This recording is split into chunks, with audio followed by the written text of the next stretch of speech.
Good morning. I'm here at the park and I wanted to show you guys the splendor of this park in the morning.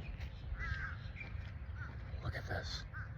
This is where I come, and this is where I come to do my morning routine, and I want to share with you guys. This is day 2 Project Newman, and I'm feeling great.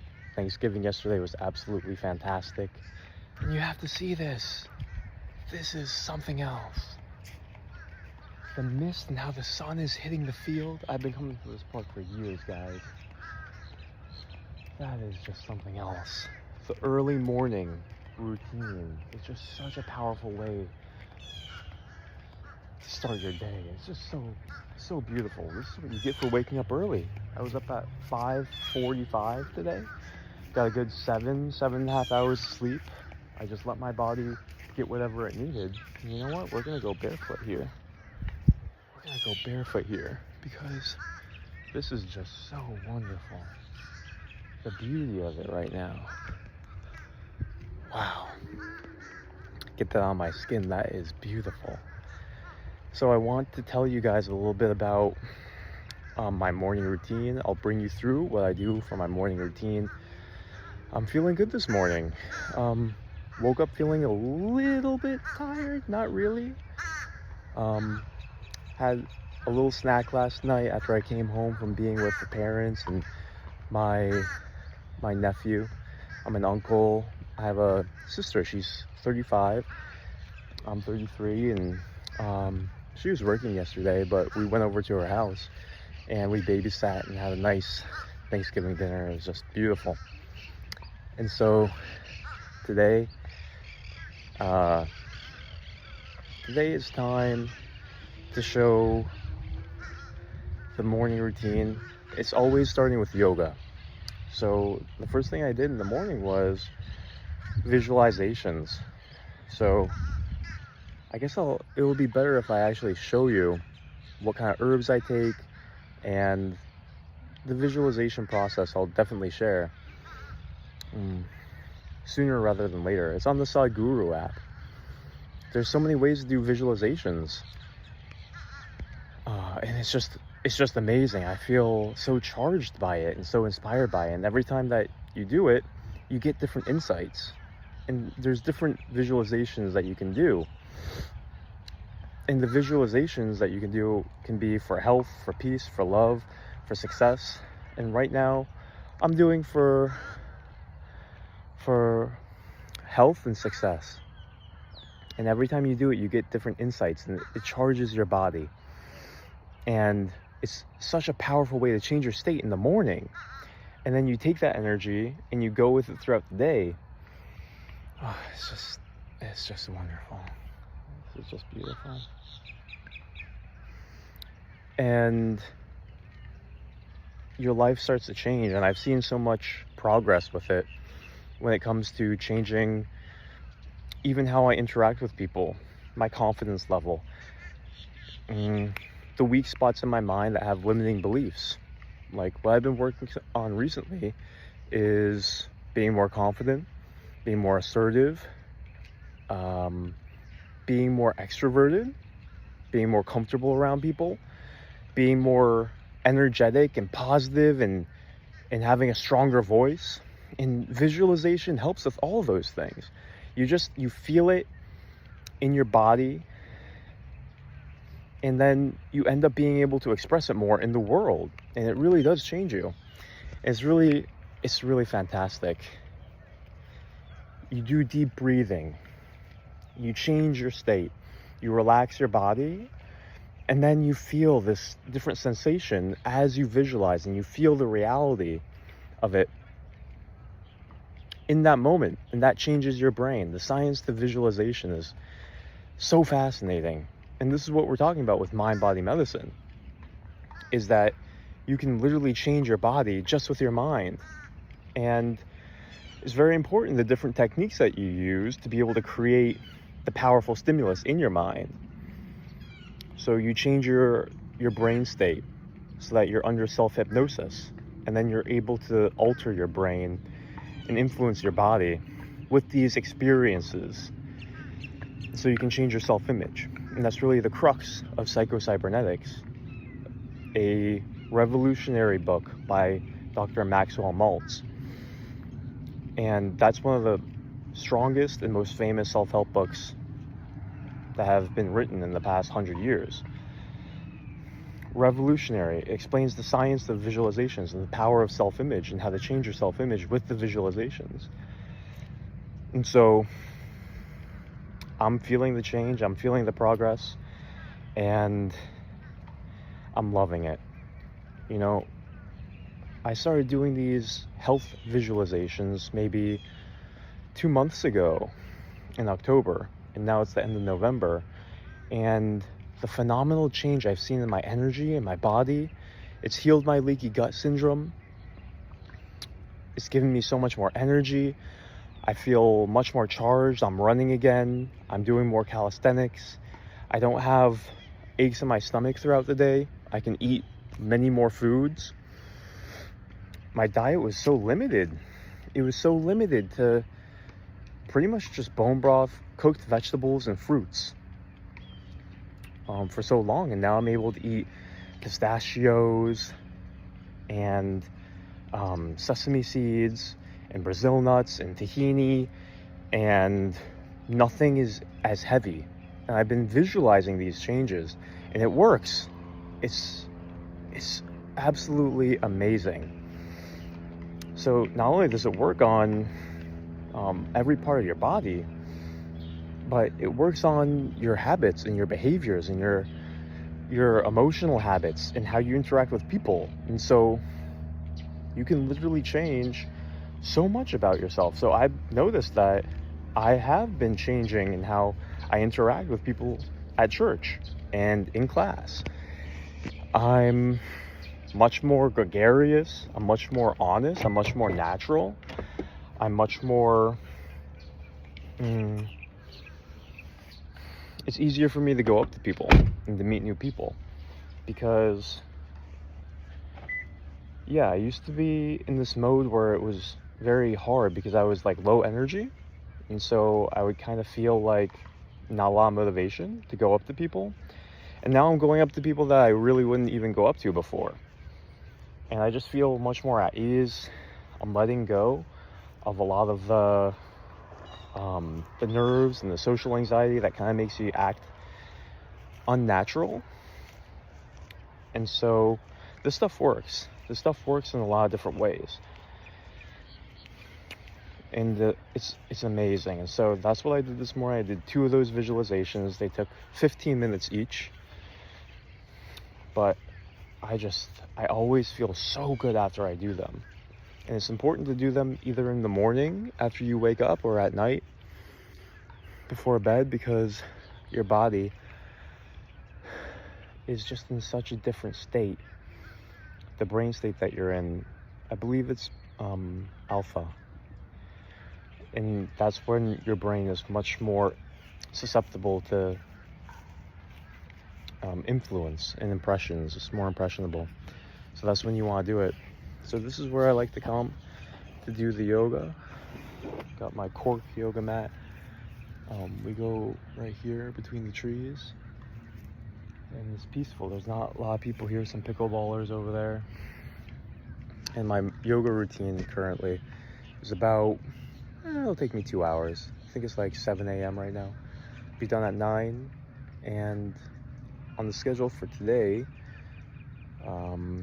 gonna study a little bit for the licensing massage therapy exams. Probably gonna watch some Naruto with the boys. And my aunt and her kid are coming over. We're gonna have Thanksgiving dinner number 2, and I'm looking forward to that for sure. Today's gonna be a beautiful day. Maybe I'll go out around the city and go to Whole Foods and do some returns and do some shopping. But yeah, I'll show you guys more of my morning routine and my meals. I'm excited to show you what's for breakfast, and I'm excited to talk to you more about what's going on in my life, my goals, the insights that I got from the visualizations this morning.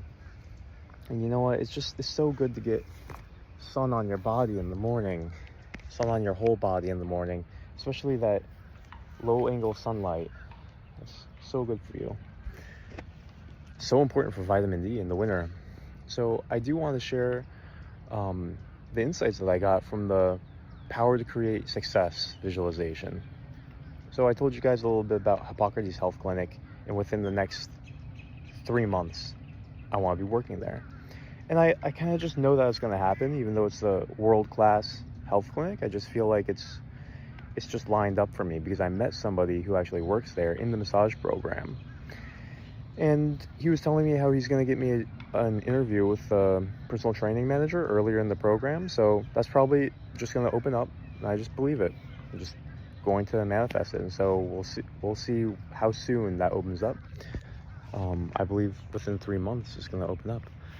And so I want to teach there. I want to teach health. I want to see lives transformed. I want to make great relationships and have a lot of fun in West Palm Beach. West Palm Beach is an amazing city, and I'm looking forward to moving out and being more independent.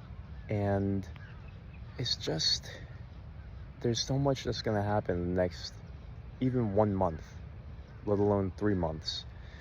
So you get those kind of insights where I didn't really visualize myself teaching, but I'll be teaching there, and that's another important thing. And what else is going on? Before then, yeah, we got Christmas, we got the road trip, we got Colorado trip, so this is going to be great. So feeling really, really grateful and blessed. And yeah, let me do the yoga, and you'll find the links to the visualizations in the video description. All right, just finished the yoga, and we just worked out at the workout station over there. I wanted to come on here and tell you guys about myself and my past, my work history, because that's really relevant, because we're all looking for success. We all had mistakes. We're all looking to grow. I don't know your struggle, but you do. And so I want to let you know a little bit about my struggle and how all these things help me, so I can give us more context as I cool down from the sprinting and the cardio that I just did. And then we'll get in the car. So I guess I'll just introduce myself kind of again.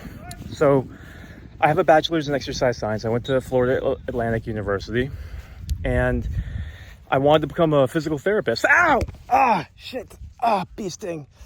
Oh, oh, it's the second time today. Oh, oh God. Oh, oh, second foot. Oh, I got, oh, all these bees are in these flowers. It's not smart to walk around barefoot, apparently. Oh God, that happened. That's the second time today. Whew. All right, shake it off. Where were we? Okay, so I was telling you about FAU and chiropractic. Ooh, gotta be careful. It still stings. Whew, okay. Yeah, chiropractic is $200,000. Physical therapy was like $160K. I didn't really know if I wanted to commit to it. And so, you know, college was the best years of my life. But I didn't really plan what I was going to do after. And so after, I really didn't have a plan because my degree didn't really give me many job opportunities in and of itself. I didn't have extremely good soft skills. I didn't have leadership skills or really fantastic, I'll just walk on the concrete, walk this off now.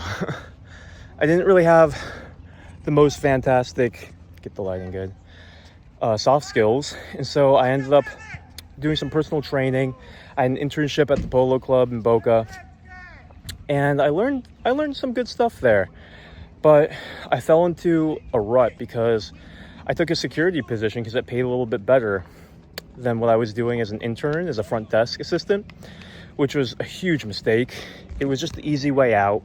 So I fell into that temptation. I was making like $15 an hour, and they asked me to do night shifts. And I said yes, like a dummy. And so basically I sacrificed the opportunity to work as a personal trainer at a high-end country club that would pay great, and I'd learn a lot. See, the real sacrifice was the experience and the learning opportunity that I would have had working with all my older coworkers and working with all these seniors. I would have progressed as a person so much more. So that was a mistake that, you know, if I could go back, I would not have done that. And I stayed in that security job for a good 8 months working night shifts, which was just horrible. So basically, I sacrificed my health and my mental health for a little bit of cash. And that put me in a rut. And the horrible thing about being in a rut after you graduate college is a lot of your friends move away. You don't talk to the same acquaintances that you used to have in college. You don't have a social circle. And so you start feeling lost and stuck. Especially if you don't have parents that can help you through it, intelligent parents or a mentor, or if you're not involved in church groups, or you don't have like a solid big brother figure. And so I feel like a lot of guys are in that position. They graduate high school, they graduate college, and they don't get that instant job, and they feel isolated and lonely. That's exactly how I felt. And my health was going down the drain. My physical health, my mental health, you know, I was working night shifts. So I feel like a lot of guys can relate to this, to where when you're in that stuck situation and you don't know what to do, you have to know where to start. And I realized I was in a very bad place, and so I quit my job. And actually during my job, I was studying to be a personal trainer again, to get my certification. And so I kind of intuited I gotta get out of this. So I kept a good diet. I kept on working out. It was tempting to stop.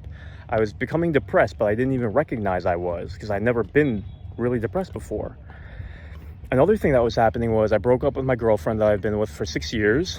And so that was not good for my mental health. She really kept me together more than I realized, and I took her for granted. 6 years, guys, high school sweetheart. And so, and I was questioning my faith. So I was raised Christian my whole life. And right when I graduated college, I got tempted by all the freedom and the temptation of, you know, you're a powerful guy. Look at all the freedom that you have. Look at all the potential partners that you may have. I got tempted by sex. I got tempted by porn. I got tempted by money. I got tempted by all those things, to really sacrifice for those things, which is, they all have their part for sure. They're not evil, and I don't demonize them, but they have to have their proper place, and you shouldn't sacrifice what I sacrificed for them.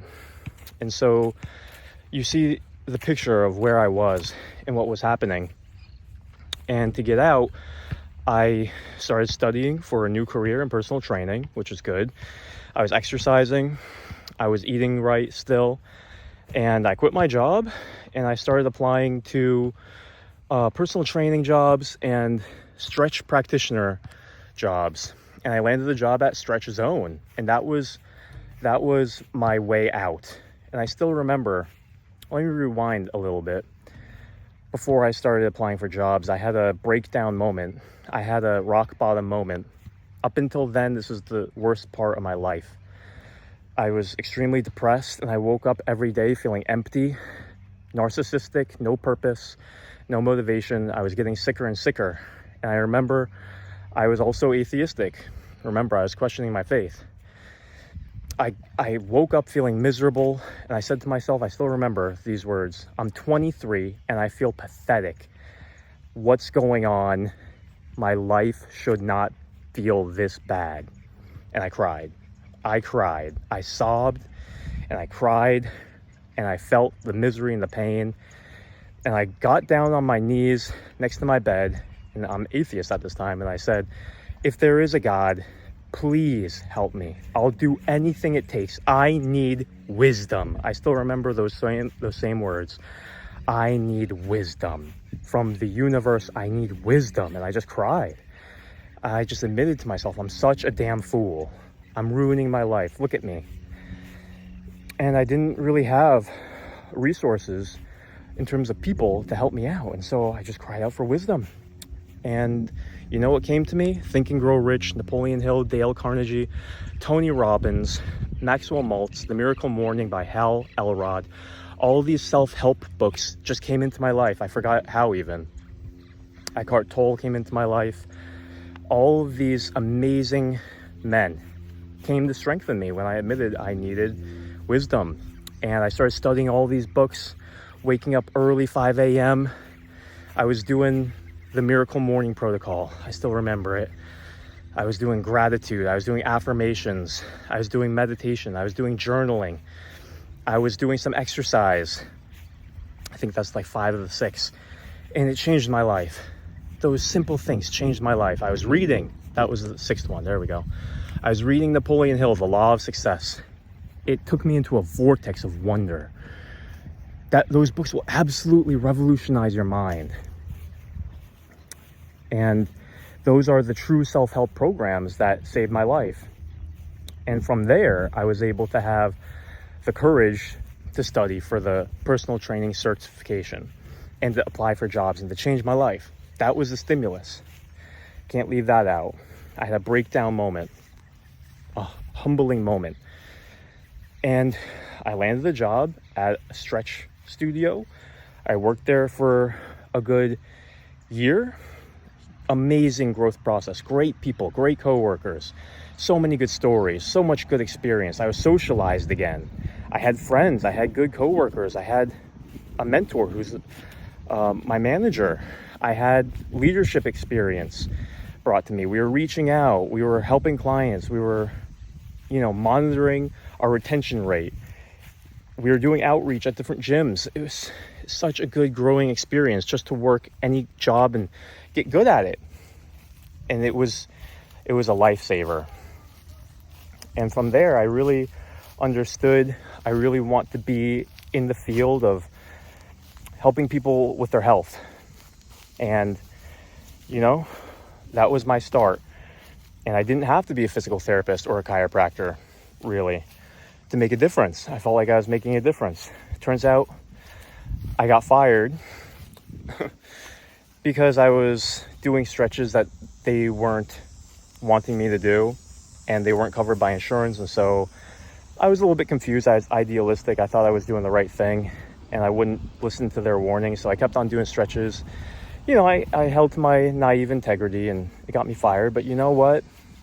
It was okay, because the good karma that I put in with helping all the people that I helped, they followed me after. I had personal clients. And for the next 10 years, I worked with personal clients, giving them body work services, stretching, and personal training. And there was ups and downs of being a sole proprietor, for sure. You make a lot more money, but you don't learn as much because you're not surrounded by other professionals. And I underestimated the benefit of that. So it's a give and take. I saved up a lot of money, and my plan was to get some real estate, rent out the rooms, live in one of the rooms. It's called house hacking. And from there, I could develop my career even more. So if I could go back, I would surround myself by professionals more, because you know what they say, you're the sum of the top 5 people you spend time with. And I wasn't really spending time with anyone but my clients. I just grinded and worked myself to the bone. And it's a good experiment to do when you're young, to see what your limits are and to build discipline and work ethic and make yourself tough. I did it for a little bit too long, so I got some burnout. There's problems there too. But you learn from everything and you move on and you get stronger as you reflect and meditate and integrate all of it. So after that, I did get some real estate. I bought a house, added 3 bedrooms, rented them all out, and I was banking it, guys. I was banking it. I quit working with a lot of my clients, and I think I told you a lot of the story in episode 1 of PNM. And you guys know the story from there. So there's more to it. There's little details, but that's a general sum of it all. That's my work history, my business experience. There's a lot to be said about being a manager of real estate. That's not an easy job at all. Dealing with the tenants, dealing with the repairs, all the legal stuff. It really challenges you in many ways, and I learned a lot. It's harder than you think, unless if you already have all those skills. So it was humbling. And moving forward, there's so much that I learned. Life is a learning process. You're gonna fail. You're gonna make mistakes. You're gonna be naive. You gotta just not dwell on it. Look at what you learned. Eliminate the bad. Absorb the good. It's like your digestive system.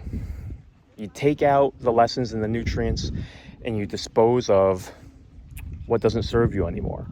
Don't hold on to it. Don't constipate yourself thinking about your failures or how you're weak or stupid. The path to being a wise person is that you first must be a fool. If you can't accept yourself as a fool, you're not going to try. And sometimes the only way to learn is to try, throw spaghetti on the wall, and laugh. And see what sticks. And don't be afraid to fail. Don't be afraid to look dumb. The real way to look dumb is to not try. Because you stay immature your whole life. You'll stay weak your whole life. Let's go home, guys.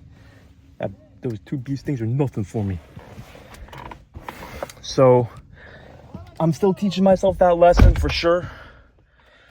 And feel great. Feel really great. I feel really, really integrated. I'll also say, so important to have a mentor. I didn't have a mentor that whole time. You know, you can find a mentor anywhere. You can find a mentor at church. You can find a mentor at work. A mentor is really anyone that has the experience that could benefit you. You know, it doesn't have to be this weird concept like, will you be my mentor? I actually asked somebody that before. Funny stories, guys. Just put yourself out there. It's fine. If it's meant to be, it will be. Don't try and force anything. It should feel smooth in your intuition. It shouldn't be hard or forced. So, you know, it's really important. All these lessons, you'll hear it and you'll hear it again and again and again. But please don't ignore it. Don't ignore the advice of having strong people in your life, mentors, mastermind groups, whatever you want to call it. Good friends that you have honest discussions with, people who are more mature than you, people who challenge you and push you out of your comfort zone, people that have traits that you don't have that are admirable. It is the most important thing in personal development. Sometimes you have to make yourself friendable and mentorable and coachable. So some of us are at that place where we have to drop our pride to be mentored, or else it'll be unattractive to the mentor. You have to be able to attract these things into your life, which means you have to have a certain level of openness, humility, coachability, and confidence. And so work on yourself so that you can attract these good people into your life. Do what it takes. Seek it out with everything that you have. Listen to me. Don't isolate yourself. Don't think that you can do it on your own. You will dwarf yourself. You will completely just dwarf yourself. That was my mistake. But hey, I'm young. You live and you learn.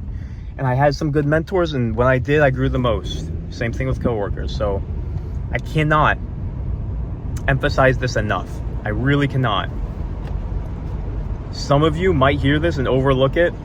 This is the most important thing. Taking care of your health, improving yourself, meditating on who you really are and how to improve yourself. All equally important as having good friends, having a mastermind, having mentors, having a definite chief aim in your life. All these things will make you so much more of a man. It will grow you so much. Don't get hyper spiritual like I did either. Be very practical. You can do some meditation, but don't think that you can just isolate yourself and become a monk. Don't think that you're better than people because you meditate or do any yoga or spiritual practices. Really, the world will show you how spiritual you are. Put yourself in hard situations and don't bullshit yourself. See how offended you get. See how effective you are. Test yourself in the fire of the world. It's honest with you. It won't bullshit you. It'll chew you up and spit you out if you're not developed, if you're immature. That's what it did to me. In so many ways. And it's a blessing that we have that to show us, or else people just get so delusional about how strong they are and how spiritual they are. So yeah, moving forward, I feel much more grounded and centered because I have these things in my life now. I'm paying for counseling. I met this great guy at church, Dave, and he's a real mentor. And I have great friends that I have very profound, important conversations with. We're very mission-oriented and direct about what we're trying to accomplish. We clearly define our goals together. We articulate it. We're very clear and honest with each other. We don't bullshit. We don't pretend like we're stronger. We humble ourselves. We're very transparent with each other. And if we have a problem with each other, we tell each other. We communicate better. We're all working on all these things. So having all these things in my life is transformative. And it seems common sense, but guess what? A lot of people, they don't have common sense. And so this stuff has to be talked about. And it's wonderful to have these things in your life. And you can always improve them too. You gotta have the wisdom of when to give your friends space, when to get a better mentor, when to get a different mentor, how much time to spend with your family and friends, which ones to spend more or less time with, what boundaries you have. All of this is a balancing act that you learn as you go. And there's no self-help book that will teach you the exact answers of how to balance your life everywhere. They'll give you the principles, but you have to meditate on it. You have to become good at it. You have to become wise to know when to apply everything we're talking about for your particular situation. And that's how you're going to move forward in life. That's why you have to meditate and concentrate and have a lot of awareness. That's why journaling is so important. Deep thinking, organizing your thoughts, writing it down.